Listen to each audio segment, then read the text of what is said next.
কোরবানির গোশত কতদিন ফ্রিজে রেখে খাওয়া যাবে? কোরবানির গোশত কতদিন ফ্রিজে রেখে খাইতে পারবেন? ভাইরা আমার, কোরবানির গোশত যেহেতু আল্লাহকে আমি দিয়ে দিয়েছি, এটা আসলে আমার কিনা গোশতের মতো না। অতএব এখানে আমি যেটুকু পাই ওইটুকুই আমার জন্য বেশি। এই মানসিকতা থাকলে তাহলে গোশতের মধ্যে লাভ লস আর হিসাব করার মানসিকতা আমাদের থাকবে না। কোরবানির পশুর গোশত বেশিরভাগই দান করে দিবেন। আপনি 3 ভাগের 1 ভাগ দান করলেন, 1 ভাগ আত্মীয় স্বজনকে খাওয়ালেন, আরেক ভাগ আপনি রেখে দিলেন। এটা হলো মুস্তাহাব, কিন্তু এটা জরুরি না। কেউ যদি বেশিরভাগও রেখে দেয় তার কোরবানি হয়ে যাবে। উদ্দেশ্য যদি আল্লাহকে খুশি করা হয়, গোশতটা যদি মূল উদ্দেশ্য না হয়। কারোর উদ্দেশ্য হতে পারে যে আমি রেখে দিয়ে পরে আস্তে আস্তে আল্লাহর হস্তে মানুষকে দিব, গরিব দুঃখীদেরকে রান্না করে খাওয়াবো, নিজেরাও খাবো, তো আলহামদুলিল্লাহ তিনি রাখতে পারেন। এটার কোনো লিমিটেশন নাই। এটা নির্ভর করবে আপনার রুচির উপরে। এটা নির্ভর করবে যে আপনি কতদিন রেখে নিজে খেতে চাচ্ছেন বা এটা কতদিন ভালো থাকে তার উপরে।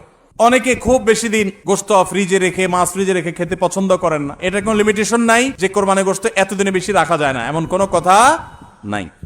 7 নামে কোরবানি দেওয়া যাবে কিনা, কোরবানি 7 নামে দিবেন কিনা? ভাইরা আমার, কোরবানি মূলত আল্লাহর নামে হবে, এটা আমাদের বলার ভুল। আমরা বলি 7 নামে কোরবানি, আসলে 7 নামে না, 7 জনের তরফ থেকে, 7 ব্যক্তির তরফ থেকে কোরবানি হয়। 7 ব্যক্তির পক্ষ থেকে কোরবানি হতে পারে। গরুতে, ওটে সর্বোচ্চ 7টা ভাগ হতে পারে, 7-এর নিচে হতে পারে, উপরে হতে পারে না। আবার ভগ্নাংশ হবে না, অর্থাৎ 1 ভাগ 2 জনে মিলে নিলে হবে না। বুঝে আসছে কথা? 3 ভাগ হতে পারে, 2 ভাগ হতে পারে, 7 ভাগ সর্বোচ্চ হতে পারে। 7 ব্যক্তির পক্ষ থেকে কোরবানি যথেষ্ট হবে। গরু এবং ওটে, মহিষে, এগুলোতে যথেষ্ট হবে। পরিষ্কার নবী করিম সাল্লাল্লাহু আলাইহি ওয়াসাল্লামের হাদিস রয়েছে। আজকাল অনেক আলেমরা এটা নিয়ে বা কোন আলেমরা এটা নিয়ে মত পার্থক্য করেন, দুর্ভাগ্যজনক সেটা। এটা নিয়ে সংখ্যাগরিষ্ঠ ইমামদের দ্বিমত নাই। আরব আজম কোন দেশে সংখ্যাগরিষ্ঠ আলেমদের কোনো দ্বিমত নাই যে গরু, ওট এগুলো 7 ব্যক্তির তরফ থেকে যথেষ্ট হবে। কোন কোন পশু দ্বারা কোরবানি করা জায়েজ? কোন কোন পশু দ্বারা কোরবানি করা জায়েজ ভাই? এটার উত্তর হলো, কোরবানি করা যাবে ওট দিয়ে যদি ওটের বয়স হয় 5 বছর। কয় বছর? 5 বছর বয়সী ওট।